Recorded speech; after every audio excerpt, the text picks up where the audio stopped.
교회 학교 졸업 예배를 앞두고 예수님 제자들의 졸업식 내용이 성경 어디에 있을까 한번 생각해 봤습니다. 아무리 생각을 해봐도 제자들의 졸업식에 해당하는 내용이 생각이 나지 않았는데 마침 본문 내용이 예수님이 잡히시기 직전에 제자들과 함께 계시면서 행하신 마지막 공식 행사였기 때문에 굳이 졸업식을 찾는다면은 오늘 본문 내용이 졸업식이 아닐까 하는 그런 마음에서 본문 이 말씀을 통해서 나타난 예수님 제자들의 졸업식 특징을 살펴봄으로써 함께 은혜 받는 시간을 갖고자 합니다. 첫째, 예수님 제자들의 졸업식의 특징은요, 상장과 졸업장이 없었어요. 졸업식장에 가면은 어떻습니까? 어떤 학교든지 졸업자에게 졸업장이 수여가 되지요. 공부를 잘한 사람들에게는 성적 우수상을 주고 여러 상장들을 주는 것을 볼 수 있습니다. 그런데 제자들의 졸업식장에서는 이런 상장들이 또 졸업장이 수여되지 않아요. 반면에 좀 이상한 의식을 행하고 있습니다. 떡을 주고 포도주를 나누어 주는 이색 풍경을 발견할 수 있습니다. 26절에 있는 말씀을 보세요. 떡을 나누어 주시면서 예수님이 제자들한테 얘기합니다. 받아서 먹어라. 이것은 내 몸이다. 28절에 있는 말씀도 보세요. 이것은 제사함을 얻게 하려고 많은 사람을 위하여 흘리는 바 나의 피 곧 언약의 피니라. 떡과 포도주가 무엇을 의미하는 겁니까?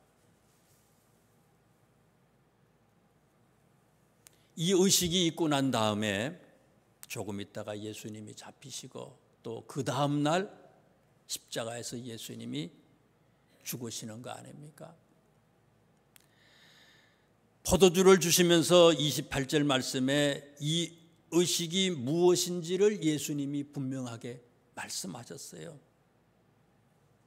포도주는 많은 사람의 죄를 사하여 주려고 흘리는 예수님의 피를 상징하는 거다.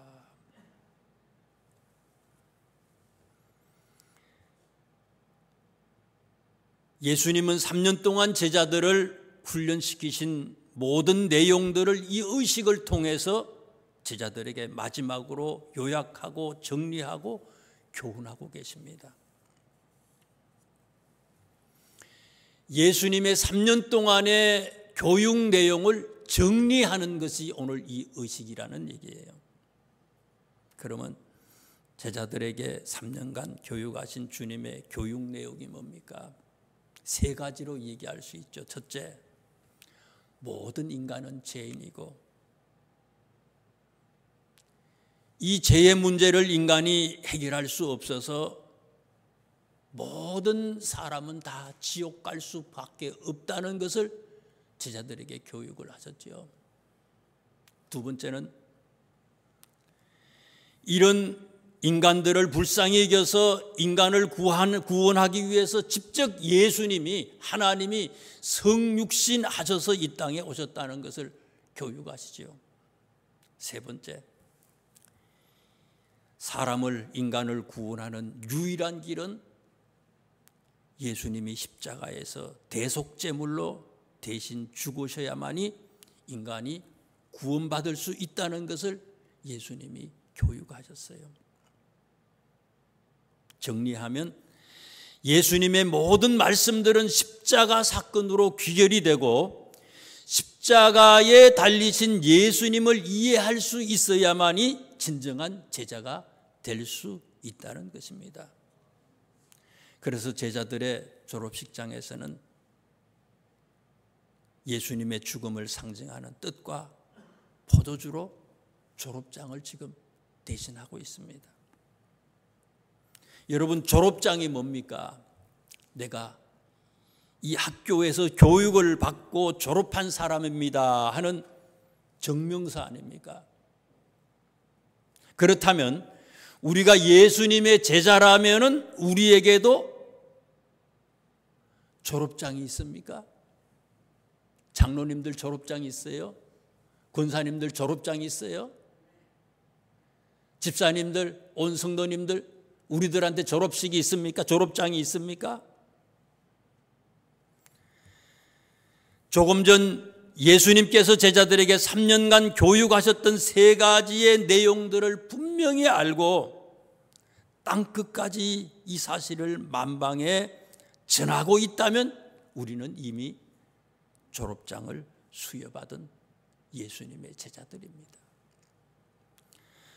큰 두 번째, 제자들의 졸업식의 특징은요, 좀 이상해요. 졸업식을 마치고 난 다음에 어디로 갔어요? 30절을 보세요. 이에 그들이 찬미하고 어디로요? 감람산으로 나아갔다. 보통 졸업식 제일 마지막에는 뭐를 해요? 교가를 부르지요. 교가 제창하지요. 30절에 그런 내용 같아요. 보니까요. 이에 그들이 찬미하고, 여기서 찬미했다. 혹시 예수님 제자들, 예수님 가르쳤던 제자들의 그 신학교에 교가가 이게 아닌가, 그 교가를 부르는 거 아닌가, 그런 것도 한번 생각을 해봤어요. 교가 제창을 했어요. 그리고는 산으로 제자들을 데리고 가셨어요. 교가 부르고 졸업식을 하고 나면 어떻게 해요? 사진 찍고 뭐 꽃을 주고 사진 찍고, 그 다음에는 친구들하고 선생님하고 인사하고는 또 어디로 가요? 식당으로 가죠. 식당 가서 가까운 사람들하고 덕담도 나누고요. 그러는 것인데, 일반적으로 제자들은 어떻게 했다고요? 마치자마자 감람산으로, 올리브산으로 다 떠났다고 얘기를 하고 있어요. 왜 산으로 갔을까? 30 뒤에 있는 36절 이하에 있는 말씀들을 참고하면요, 뭐 때문에 산으로 갔어요? 기도하러 산으로 간 거예요. 교회 교육이라고 하는 것은요, 교실 안에서 지식을 습득하는 것으로만 끝나서는 안 된다는 것을 의미하고 있습니다. 예수님께서 오신 목적은 머리로만 알고 깨우치려는 것은 미완성 교육이고 바른 교육이 아니라는 겁니다. 제자가 되기 위한 교육은 머리로 배우는 것과 동시에 기도를 통해서 머릿속의 지식이 가슴으로 뜨거워지는 체험까지 해야 된다는 것을 의미하고 있습니다. 26장 36절 이하에 있는 말씀들을 보면요, 예수님이 제자들을 산까지 데리고 가시기는 하셨지만 제자들이 어떻게 합니까? 깨어서 기도하지 못합니다. 43절에 있는 말씀에 보면은요, 세번역에서는 이렇게 번역을 했어요. 너무 졸려서 눈을 뜰 수가 없었다. 선생님이 산까지 데리고 오는 것 같아요. 산까지 데려오는 것 같지만은 직접 제자들에게 체험시킬 수는 없었어요. 예수님도. 머리로 배운 것이 가슴으로 뜨거워지는 체험은 각자가 기도하다가 경험할 수밖에 없는 겁니다. 이 체험을 한 자만이 진짜 졸업장을 받은 사람이라는 얘기예요.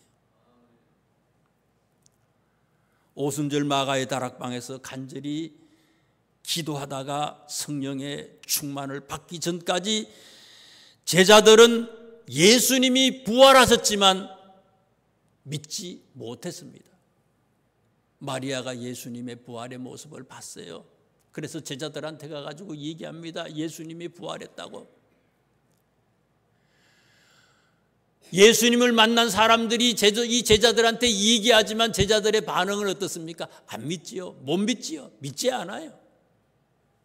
직접 나타나셨잖아요. 예수님이 여러 번 제자들에게 직접 나타나셔서 부활의 모습을 보여주기도 했어요. 그런데 제자들이 어떻습니까? 안 믿어요.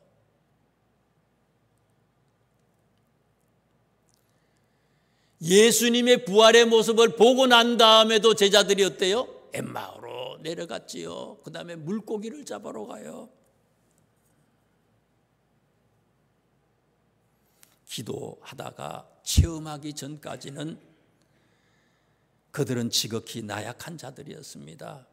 그렇지만 기도하다가 성령의 충만함을 받은 다음부터 완전히 변했습니다. 두려워했던 자들이 다 순교자가 됐습니다.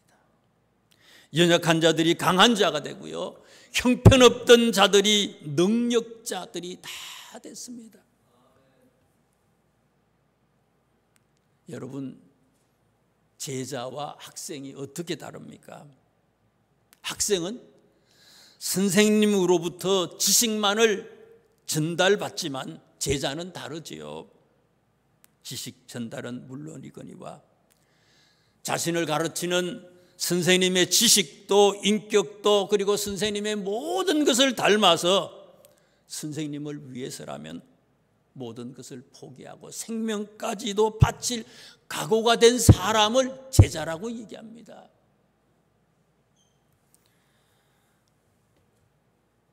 그러므로 학생을 배출하는 교육은 지식 교육만으로 가능하지만 제자를 훈련하는 교회 학교 교육은 지식만으로는 불가능합니다. 기도하다 뜨거워진 체험까지 있어야 마지막 교육이 되는 겁니다. 그래서 예수님은 제자들을 데리고 기도하러 올리브산으로 올라가셨던 것입니다. 마지막 세 번째 제자들의 졸업식에는 축하객이 아무도 없었어요. 기분들도 오지 않았어요. 얼마 전에 어느 학교 졸업식장에 가봤는데 졸업생이 한 300명 정도 되는데 이 졸업생들을 축하하기 위해서 온 축하객들이 한 1000여 명 정도 왔어요. 그런데 본문의 제자들의 졸업식장에는 단 한 명의 귀빈이나 축하객이 참여하지 않았습니다. 이유가 뭡니까? 제자들의 졸업식, 교회 학교 졸업식은 축하받는 자리가 아닙니다. 졸업자는 이때부터 고난과 역경과 환난과 박해를 그리고 십자가를 져야 하기 때문입니다. 졸업식장에서 예수님이 제자들에게 설교하신 다음에 산으로 가시면서 제자들에게 하신 말씀이 본문 다음에 나오는 31절 말씀에서 35절까지 말씀에 나오는데 이 내용들의 핵심이 뭡니까? 내용이 뭐예요? 예수님이 곧 잡히시고 십자가에서 처형될 것을 제자들한테 얘기합니다. 12 제자들 중에서 퇴학을 당한 사람도 있는 것 같아요. 퇴학을 당했어요. 퇴학당한 자퇴했지 뭐예요. 퇴학당한 제자가 누굽니까? 가룟 유다지요. 가룟 유다. 예수님을 따라다니고 졸업식을 하면 곧바로 영광의 자리가 보장될 줄로 유다는 생각했습니다. 그런데 자신의 생각과는 전혀 다르게 예수님이 십자가를 지시고 돌아가신다는 말을 듣고 유다는 실망했습니다. 그래서 예수님을 팔아먹었습니다. 다시 말해서 은 30냥의 눈이 어두워서 예수님을 판 게 아니고 자신이 예수님을 따라다녔던 목적과 정반대의 일이 벌어지는 것을 보고는 실망해서 예수님을 팔아 넘겼다는 겁니다. 교회 학교 졸업자들과 모든 성도들이 제자의 자리가 영광의 자리로만 생각한다면 유다의 꼴이 되고 말 것입니다. 진짜 제자는 고난을 각오해야 합니다. 십자가를 지신 예수님처럼 순교한 제자들처럼 시간도 물질도 몸도 마음도 바쳐서 예수님을 위해서 죽을 수 있는 결단까지 할 수 있어야 된다는 말씀입니다. 예수님께서 이 세상에 오셔서 하신 말씀들을 복음서라고 하잖아요. 마태, 마가, 누가, 요한 네 가지 말씀을 복음서라고 얘기하지요. 복음서 중에서 제일 중요한 말씀이 마태복음 5장, 6장, 7장에 나와요. 산상수훈이라고 합니다. 산상수훈 중에서도 제일 중요한 말씀을 요약하면요, 마태복음 5장 1절부터 시작해서 10절까지 나오는 말씀, 팔복에 관한 얘기입니다. 팔복 제일 마지막에 예수님이 무슨 말씀을 하셨습니까? 의를 위하여 박해를 받은 사람은 복이 있다. 의를 위하여 박해를 받은 사람은 복이 있다. 왜요? 천국이 그들의 것이기 때문이다. 의를 위해서, 예수님을 위해서 박해를 받은 사람만이 천국의 주인공이 될 수 있다고 예수님이 말씀하셨어요. 여러분, 졸업식에서 최고의 상이 뭡니까? 아무리 진귀하고 좋은 상을 받았어도 천국, 하나님의 나라에 들어갈 수 없다면 소용이 없는 거 아닙니까? 바로 이 천국을 소유한 자는 예수님이 지셨던 고난에 참여한 자들이라고 예수님이 말씀하셨습니다. 마지막으로 제가 좋아하고 즐겨 묵상하는 성경 구절 한 절을 소개해 드리겠습니다. 사도행전 5장 41절에 있는 말씀이에요.